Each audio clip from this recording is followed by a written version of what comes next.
They were supposed to be gone for 3 days. A routine ice survey mission in Antarctica.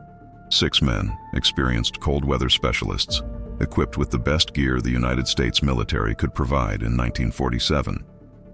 But when the search parties found their camp 4 days later, only 3 men remained.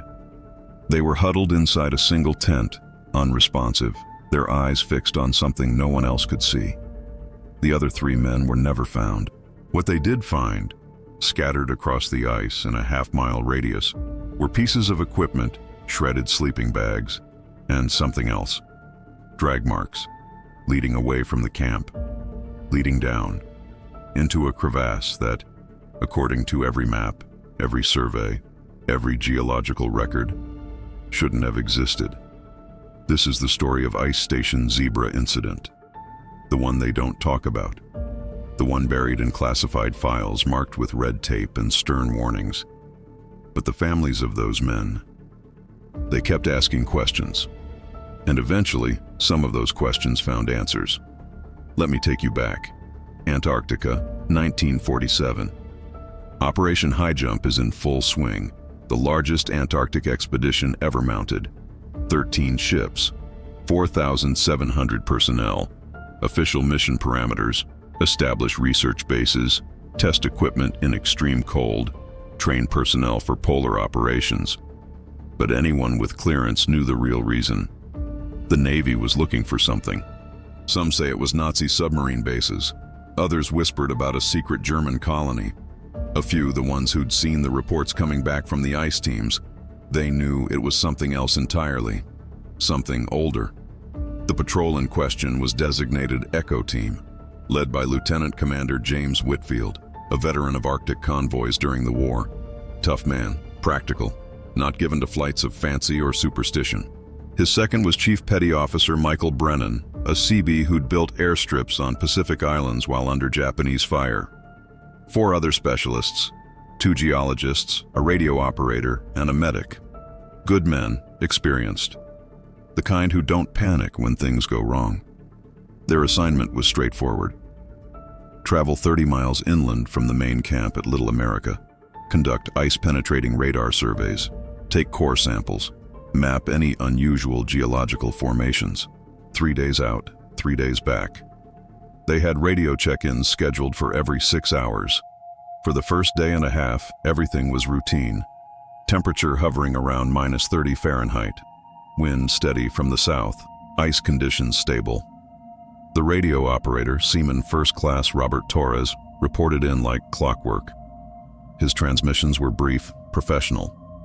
Nothing remarkable to report, he'd say, proceeding as planned. But on the second day, something changed in those transmissions. You could hear it in Torres's voice, according to the communications officer who logged them. A certain tension. The first hint came during the 1400 hours check-in. Torres reported they'd discovered an unusual formation. A depression in the ice, roughly circular, about 50 meters across. The ice-penetrating radar was showing something underneath, something that shouldn't be there. The geology team wanted to investigate, he said. Lieutenant Commander Whitfield had authorized setting up camp at the site. They'd remain there for the night, conduct a detailed survey in the morning. The comms officer asked if everything was all right. There was a pause, a long pause, 5 seconds, maybe 6. In radio communication, that's an eternity. Then Torres came back. Roger that, he said. Everything's fine. It's strange down here. The light does funny things this time of day. Makes you see. Anyway, we're good. Next check-in at 2,000 hours. That 2,000 hours check-in never came. When midnight rolled around with still no word, the officer on duty tried raising them. Nothing. He tried again at 200, at 400, at 600, static. Just howling, empty static, like the sound of wind across a grave. By 800, Admiral Byrd himself was in the radio room. He ordered an immediate aerial search. But the weather had turned savage. Whiteout conditions. Winds gusting to 70 knots. Nothing could fly in that. They'd have to wait. The storm lasted 2 days. 2 days of wondering. 2 days of families back home opening letters that had been written before the men left. before they found whatever they found. When the weather finally broke, they launched everything they had. Helicopters, ski-equipped aircraft, overland tractors, spread out in a search pattern 30 miles wide. It was a PBY pilot flying low over the survey route who spotted something. A dark cluster against the white. Camp Echo. But something was wrong. Even from the air you could see it. The camp was in disarray. Tents collapsed or missing entirely. Equipment scattered. The pilot circled lower, looking for survivors, for any sign of the men. He saw one tent still standing, partially standing. The fabric ripped and flapping in the wind, and there were shapes inside, not moving, just there. The ground team reached the site 4 hours later. 6 men on 3 snowmobiles, led by a lieutenant named Marcus Shaw. Shaw's report, the one that made it into official records, is clinical, detached. The kind of writing you do when you're trying very hard not to think about what you're describing. But there was another version of that report, one that Shaw wrote in a letter to his wife 3 months later, after he'd been rotated stateside, after the nightmares had finally started to fade. That letter surfaced in 2003 during an estate sale. The family didn't even know it existed. I'm going to read you parts of that letter now, because Shaw wrote what he actually saw, what he actually felt, not the sanitized version they wanted for the files. Dear Margaret, it begins. I'm writing this at 0300 because I can't sleep. Haven't been able to sleep right since we found them. I keep seeing their faces, not frightened faces. That would almost be better. These were faces that had seen something, understood something, and that understanding had broken something inside them. Shaw describes approaching the camp. The silence, first. No generator noise, no voices, just wind. Then the smell. Even in the extreme cold, there was a smell. Organic. Like something from the sea, he wrote. But wrong. Rotted. The standing tent was on the perimeter of what had been their camp. Shaw's team approached carefully, weapons ready. They'd been briefed on the possibility of hostile forces, of foreign operatives. But nothing had prepared them for what they found inside that tent. 3 men, Whitfield, Brennan, Torres, alive, technically alive, sitting against each other in a rough circle, their sleeping bags pulled up to their chins, their eyes open, staring at the center of the tent floor, where there was nothing, just ice and frozen ground. Shaw called out to them, no response. He moved closer, touched Whitfield's shoulder. The man didn't react, didn't blink. His eyes just kept staring at that spot on the ground. His lips were moving, Shaw realized, forming words, but no sound. Shaw leaned in. He could barely make it out. Still down there, Whitfield was whispering, over and over. Still down there, still down there. If you've ever wondered what happened to expeditions that vanished in polar regions, leave a comment. Because what they found at that camp, it suggests some of those disappearances weren't accidents.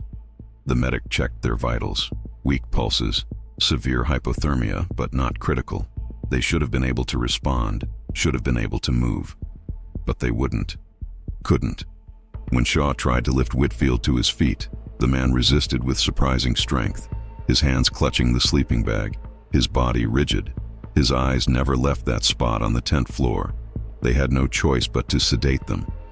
3 injections of morphine. Even under sedation, the men kept whispering.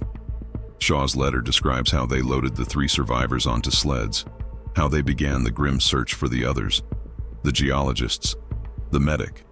Where were they? The answer lay 30 meters from the standing tent, toward that circular depression Torres had mentioned in his last coherent transmission. Equipment was strewn everywhere. The ice-penetrating radar rig smashed to pieces. Cameras with shattered lenses. And footprints. Lots of footprints. Running. Scattered in panic. But there was another set of tracks. Drag marks, Shaw called them.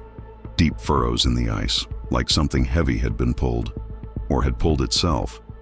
3 sets of these drag marks, leading toward the depression. The depression itself was larger than Torres had reported. 70 meters across, nearly 80 meters deep. The walls were smooth, too smooth, not like a natural crevasse. Shaw describes rappelling down with 2 other men, following those drag marks. 50 meters down, the tunnel branched. Multiple passages leading into darkness. The drag marks went into the central passage. Shaw's flashlight beam didn't reach the end of it, just kept going down, down into the ice, into something beneath the ice. And that's when they found the equipment, the personal effects, a geologist's hammer, a medical kit, contents spilled and frozen, a glove, just one glove, palm down on the ice, fingers spread as if reaching for something, or pushing away from something, but no bodies, no blood, nothing that would indicate what had happened to those 3 men. Shaw wanted to go deeper, had to go deeper, but his orders were clear: secure the survivors, report back, wait for a full rescue team with proper equipment. So they climbed back up. As they ascended, Shaw says he heard something, a sound from deep in those tunnels, a sound he described as breathing, but not human breathing, slower, deeper, like the inhalation of something vast. His companions heard it too. They climbed faster. Back at the main camp, the survivors were evacuated immediately, flown to a hospital ship, then stateside within 48 hours. The official report states they were suffering from severe exposure, hypothermia, and psychological trauma consistent with extreme environmental stress. They were given medical discharges, sent home to their families with full benefits and strict instructions, non-disclosure agreements that carried the weight of military law. But families talk. Wives share concerns with sisters. Fathers tell sons. And over the years, pieces of the story emerged. Whitfield never recovered, spent the rest of his life in and out of psychiatric facilities, always returning to the same delusion, as his doctors called it. Something in the ice, something old, something that had been waiting. He died in 1963. His death certificate lists the cause as heart failure, but his wife told a different story to her priest. Said he'd stopped taking his medication, stopped sleeping, just sat in their basement with all the lights on, staring at the floor, whispering. The priest performed a blessing. Whether it helped, no one knows. Brennan fared somewhat better. He moved to northern Canada, as far from the ice as he could get while still being near it, if that makes sense. Became a hunting guide. Spent most of his time alone in the wilderness. His grandson, interviewed in 2015, said Brennan would sometimes talk about Antarctica when he'd had too much to drink. Would say things like, "We woke it up. Wasn't supposed to wake up for another 1,000 years. But we went down there with our machines and our noise and we woke it up." Torres disappeared in 1952. Walked out of his apartment in San Diego one morning and never came back. His car was found 3 days later at the edge of the Anza Borrego Desert, doors open, keys in the ignition. No trace of Torres. Some speculated suicide. Others thought he just wanted to vanish. But his sister received a postcard 2 months later. No return address. Just a message in Torres's handwriting. It's not just in Antarctica. It's everywhere the ice goes deep. Be careful of frozen lakes. Make sure you're subscribed, because what I'm about to tell you about the follow-up expedition, the one they sent 3 weeks later, it's not in any official history book. Admiral Byrd shut down Echo Team's survey site immediately, declared the area off-limits, posted guards at a 5-mile perimeter. Then he assembled a specialized team, engineers, scientists, but also Marines, combat veterans with experience in caves and tunnels from the Pacific Theater, men who could handle tight spaces and difficult situations.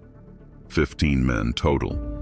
Their mission: descend into that depression, map the tunnel system, recover the bodies of the missing personnel, and determine what the survivors had encountered. They went down in shifts, 3 men at a time, tethered together, equipped with climbing gear, weapons, and enough supplies for 6 hours. The first team descended without incident, reached the branching point Shaw had described, chose the central tunnel, followed it down. The walls, they reported, were too smooth, like they'd been carved or melted. The ice had a strange quality, almost translucent in places, and beneath the translucence, shadows, shapes. Could have been rock formations, could have been something else. At 200 meters depth, They found the first body. One of the geologists, Dr. Harold Webb. He was frozen in a crawling position, hands extended, face pressed against the ice. His expression, according to the team leader, was not fear. It was awe, like he'd seen something wonderful, something terrible. His camera was still around his neck. They retrieved it. The film was later developed. Most of the frames were ruined by cold and moisture, but 3 images survived. I've seen photographs of those photographs, leaked decades later through channels I can't discuss. The first image shows the tunnel, the smooth walls, normal enough. The second image shows what appears to be a chamber, wider than the tunnel, the ceiling lost in darkness, and in the center of the frame, something that might be ice formation. Might be. It's difficult to describe. Organic somehow. Wrong angles. Curves that seem to fold in on themselves. The third image is just darkness. Complete darkness. Except for a shape. A silhouette. Enormous. The scale is impossible to determine, but if the tunnel walls are in proportion, then this shape is the size of a building, and it has the suggestion of symmetry, of intent, of design. The recovery team went deeper, following the protocol, documenting everything. They found the second geologist at 250 meters, Dr. Raymond Kowalski. His body was in a similar position to Webb's, crawling, reaching, but Kowalski's face was different. His mouth was open, frozen in mid-scream, but his eyes were calm, like he was screaming but also accepting, understanding. They never found the medic, Corporal David Hastings. His body simply wasn't there. But they did find his dog tags, sitting on a small shelf of ice, perfectly centered, as if placed, not dropped, placed. The team leader pocketed them, continued forward. The tunnel began to change. The walls became less uniform, more natural. They were descending beneath the glacier now into rock, into caverns that had existed long before the ice came. Caverns that suggested something had been here, had made a space here. At 300 meters they found it, the chamber, the one from Webb's photograph, 50 meters wide, 30 meters high, and in the center, emerging from the floor, a structure, not ice, not rock, something else. Something dark and angular and covered in a substance that looked like frost, but wasn't. When their flashlights hit it, the surface seemed to absorb the light. Pull it in. The team leader ordered everyone back, immediately. They'd seen enough. But as they retreated, one of the Marines looked back. Later in his debriefing, he'd claim he saw a movement, just for a second. A shifting of shadows in that chamber. A sense of something massive becoming aware. Becoming focused on them. They made it out. All of them. Shaken but intact. They sealed the tunnel entrance with explosives. 40 pounds of C4. Brought down enough ice to bury the passage under 100 feet of glacier. Then they abandoned the camp. Destroyed everything. Burned what would burn. Buried what wouldn't. Within a week, there was no trace Camp Echo had ever existed.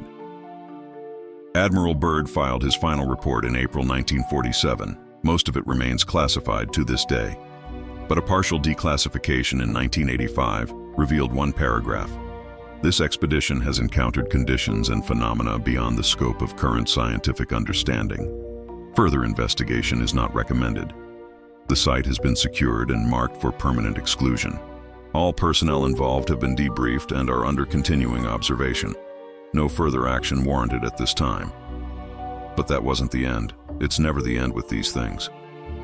Over the decades, there have been reports, incidents.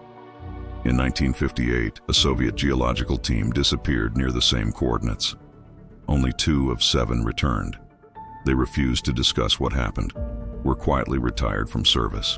In 1972, an American research station 200 miles from the Echo site reported strange seismic activity. Vibrations coming from deep beneath the ice. Rhythmic, almost mechanical. The station was evacuated and never reoccupied. In 1991, after the Cold War ended, Russian scientists published a paper about anomalous structures detected beneath the Antarctic ice sheet. structures that appeared artificial but predated human civilization by thousands of years. The paper was retracted within weeks. The scientists lost their funding.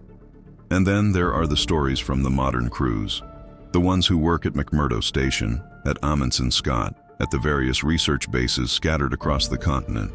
They don't talk about it officially, but in bars, during the long polar night after a few drinks, they talk about equipment malfunctions near certain coordinates, about strange sounds in the ice, about dreams they all share, dreams of tunnels, of chambers, of something vast and patient, waiting beneath the frozen world. Climate change is melting the Antarctic ice at unprecedented rates. 3 trillion tons of ice lost in the last 30 years. Glaciers retreating, ancient landscapes emerging from beneath sheets that have covered them for millennia. Scientists are discovering things. Lakes that have been sealed for millions of years. Ecosystems that evolved in total isolation. And other things. Things they don't publish papers about. Things that get quietly reported to certain government agencies. Things that make people remember Operation Highjump. Hit that like button if this is unsettling you. Because there's something else. Something that connects the Echo Team incident to events happening right now. In 2019, a team of climatologists was conducting ice core drilling about 30 miles from the old Echo site. They were extracting samples from deep layers, trying to understand historical climate patterns. At 1,500 meters depth, their drill hit something. Not rock, not ice. Something that registered on their sensors as metallic. But old. Incredibly old. Carbon dating suggested it was at least 40,000 years old. Potentially much older. They stopped drilling, called their supervisors. Within 24 hours, the site was shut down. Military transport arrived, removed the drilling equipment, removed the samples. The climatologists were sent home early, given bonuses for the inconvenience, asked to sign new NDAs. One of those climatologists reached out to me 2 years ago, wouldn't give his real name, but he sent me photographs of the sensor data from that drill, the readings just before they stopped, temperature spikes, electromagnetic anomalies, and something else, audio data. The drill had audio sensors to detect changes in ice density. They'd recorded something, a sound, from below, from whatever they'd touched. He sent me the audio file. I've listened to it probably 50 times, trying to understand what I'm hearing.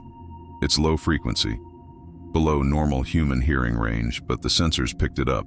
When you boost it, amplify it, it sounds almost like a voice. Not words, not language, but modulation, rhythm, intelligence. And at the very end, just before the file cuts off, there's a response. A second sound, from deeper, much deeper. Like the first sound was a question, and the second was an answer.